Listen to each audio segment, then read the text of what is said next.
Doctor Yunus ওয়াকারের কাছে দুঃখ প্রকাশ করেছেন এবং বলেছেন যে দায়িত্ব পালনকালে আমাদের মধ্যে কিছু ভুল বোঝাবুঝি হয়েছে, সেজন্য আমি দুঃখিত। এবং এই ভুল বোঝাবুঝিটাও মূলত হয়েছিল জাতীয় নিরাপত্তা উপদেষ্টা ডক্টর খলিলকে কেন্দ্র করে, যদিও অন্য অন্য সময়ে তারা একসাথেই কাজ করেছে। জেনারেল ওয়াকার ডক্টর ইউনূসকে বলেছে, স্যার আমরা আপনাকে অনেক মিস করব। তার উত্তরে ডক্টর ইউনূস বলেছে যে নতুন যিনি যমুনায় আসবেন তিনিও আপনার খুব কাছের এবং আপনি আসবেন, তার সাথে দেখা করবেন এবং তখন অতটা আর আমাকে মিস করবেন না। শোনা যাচ্ছে যে আপাতত প্রধানমন্ত্রী হিসেবে নির্বাচিত হবার পর জনাব তারেক রহমান যমুনায় থাকবেন প্রথম কয়েকদিন, আর কি শুরুর দিকে, যতক্ষণ না তার জন্য অন্য বাসভবন নির্ধারণ না করা হয়। এদিকে আগামীকাল সকাল 10টায় যে এমপিরা শপথ গ্রহণ করবেন, আজকে দুপুর 3টে পর্যন্ত এমপিদের কাছে এই শপথের জন্য কোনো চিঠি বিলি করা হয়নি।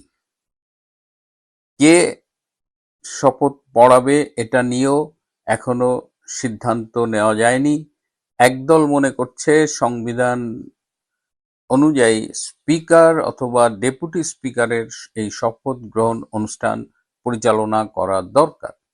এদিকে আসিফ নজরুল এবং তার সমর্থক যারা এমপি নির্বাচিত হয়েছেন তারা চাইছেন যে স্বৈরাচারের দোসর স্পিকার বা ডেপুটি স্পিকারের কাছে তারা শপথ গ্রহণ করবেন না।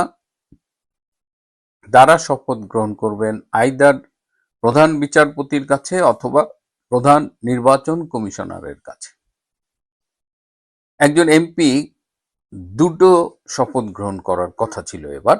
একবার হলো যে সংবিধান সংস্কার পরিষদের সদস্য হিসেবে, এই যে গত কয়েক মাস ধরে ডক্টর আলী রিয়াজের নেতৃত্বে যে সংবিধান সংস্কার কমিশন হয়েছিল এবং তারপরে জাতীয় ঐকমত্য কমিশন করলেন, জুলাই সনদ করলেন, এখন সেই অনুযায়ী তো সংবিধানটার পরিবর্তন করতে হবে।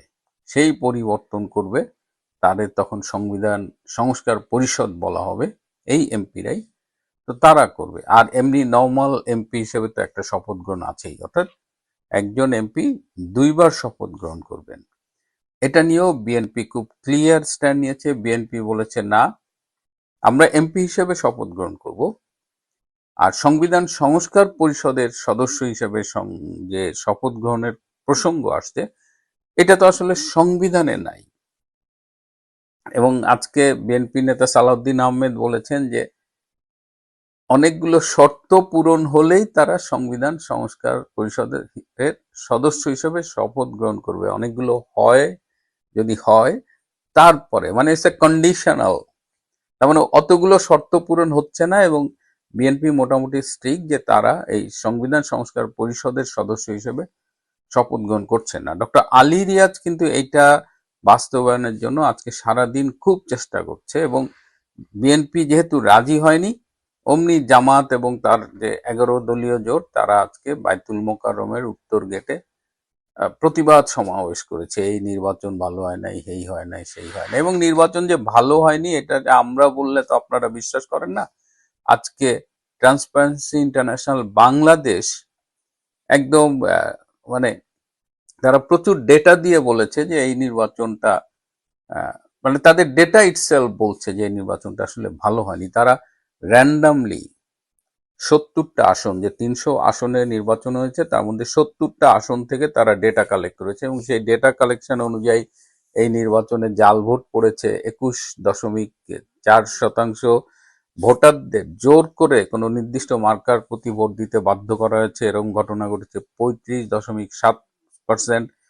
আগেই ব্যালটে সিল মারা হয়েছে 14.3% এবং মোটামুটি সব এমপি কিছু না কিছু অনিয়ম করছে এবং আরো অনেকগুলো, এগুলো আপনারা জানেন, আমি পুরো লিস্ট দিচ্ছি না। আমি শুধু বলছি যে এই নির্বাচনটা কেমন হয়েছে সেটা বোঝানোর জন্য এই টিআইবির আজকের এই রিপোর্টটা এবং তাদের ফাইন্ডিংসটাই যথেষ্ট। আমরা কি বলছি এটা বিশ্বাস করার দরকার নেই। টিআইবি তারপরেও টিআইবি কিন্তু বলছে, এবার একটা জিনিস ইন্টারেস্টিং, যে ভোটের দিন কিন্তু আওয়ামী লীগ ভোট বর্জন করেছে, প্রতিহত করার ঘোষণা দেয়নি, এবং বলটা ছিল ভোটারদের কোর্টে এবং ভোটাররা আসে নাই। কিন্তু টিআইবির এই প্রধান ইফতেখারুজ্জামান বলার চেষ্টা করছেন যে এই নাম বলেনি, বলছেন আওয়ামী লীগ ভোট বর্জন করার কারণে এবং অনেক এই যাদের ভায়োলেন্স টায়োলেন্স এসব হতে পারে বিধায় অনেকে আসেনি। বিষয়টা তা না, আওয়ামী লীগ একদম শান্তিপূর্ণভাবে ডাক দিয়েছিল। আওয়ামী লীগ যে অংশগ্রহণ করলো না, সুতরাং এই নির্বাচন অন্তর্ভুক্তিমূলক হলো না, এটা নিয়ে প্রশ্ন কিন্তু থাকবেই। এখন খুব ইন্টারেস্টিং বিষয় হলো যে গণভোট নিয়েও কিন্তু অনেক কথা হচ্ছে। এখন এই গণভোটের বিরুদ্ধে রিট করার সিদ্ধান্ত নিয়েছে বিএনপির একজন আইনজীবী, বিএনপির সমর্থক একজন আইনজীবী। কারণ এই গণভোটটা আসলে সংবিধান সম্মত হয় নাই বলে মনে করছেন, এবং এই গণভোটটা এটার বৈধতা নিয়েই চ্যালেঞ্জ করা হবে, রিট করা হবে, 1 নম্বর। 2 নম্বর হলো এই যে সংবিধান সংস্কার কমিশন, ঐকমত্য কমিশন, জুলাই চার্টার করার জন্য মিটিং, এইসব বিভিন্ন মিটিংয়ে এই আলী রিয়াজ, যে আমেরিকান নাগরিক, তাকে তো এখানে পাঠানো হয়েছে একটা স্পেশাল এজেন্ডা দিয়ে। তিনি কিন্তু যখনই বাংলাদেশের রাজনৈতিক নেতারা কোনো বিষয়ে আপত্তি তুলতেন, তখনই কিন্তু আলী রিয়াজ খড়গহস্ত হয়ে উঠতেন এবং তিনি হুমকি দিতেন, এবং বিএনপির সাথে অন্তত 20 বার তার লেগেছে, অন্তত 20 বার তিনি বিএনপিকে বাধ্য করেছেন তার সিদ্ধান্ত মানতে। এবং তিনি এমনও নাকি বলতেন যে আপনাদের সকল আমলনামা আমার কাছে আছে, আমি আমেরিকা থেকে আপনাদের আমলনামা নিয়ে আসছি, যদি বাড়াবাড়ি করেন সেই আমলনামা পাশ করে দেব, এরকম ভাবে থ্রেট করে তিনি বাংলাদেশের নেতাদের অপমান করেও, শুধু থ্রেট যে না, তিনি তার এজেন্ডা বাস্তবায়ন করিয়ে নিয়েছেন। এই জুলাই সনদ ইচ্ছা মতো করেছেন, গণভোটে অসংখ্য প্রশ্ন, এগুলো সব কিন্তু স্বৈরাচারী কায়দায় এই ডক্টর আলী রিয়াজরা করেছেন। তো এখন বিএনপি তো নির্বাচন জয়লাভ করেছে, এখন বিএনপির কোর্টে বল, বিএনপি এখন এই সুযোগটা নিচ্ছে, বিএনপি এই অপমানের প্রতিশোধ নিতে চায়, এবং ডক্টর আলী রিয়াজের বিরুদ্ধে খুব দ্রুত মামলা হওয়ার একটা সম্ভাবনা আছে, এবং সেই মামলার প্রেক্ষিতে ডক্টর আলী রিয়াজকে যে কোনো সময় গ্রেপ্তার করা হতে পারে, এরকমও আলোচনা চলছে। সুতরাং এখানে আমাদের রাজনীতিবিদরা অনেক খারাপ, আমরা গালাগালি করি, কিন্তু এই মুহূর্তে বিএনপি আপাতত যে স্ট্যান্ডটা নিচ্ছে, যদি সেই স্ট্যান্ডটা তারা ধরে রাখতে পারে, তাহলে সেটা অবশ্যই তাদের প্রশংসা করতে হবে। এবং বিএনপির ভেতরে একটা বড় অংশই চাচ্ছে যে তারা সংবিধানের বাইরে যাবে না, তারা সংবিধান মেনেই শপথ নেবে, সংবিধান মেনেই তারা সংসদ পরিচালনা করবে, এবং সেটা করতে গেলে জুলাই সনদ, গণভোটের হা ভোট, এগুলো কিন্তু অটোমেটিক্যালি বাতিল হয়ে যায়। সেই পথেই যাচ্ছে, এবং ঝুঁকির মুখে, গ্রেপ্তারের ঝুঁকির মুখে পড়েছে এই বিদেশি এজেন্ট ডক্টর আলী রিয়াজ। এখন দেখা যাক কি হয়। কালকের সংসদ সদস্যদের শপথের দিকে সবাই তাকিয়ে আছে, এই জটিলতাগুলো কাটে কিনা।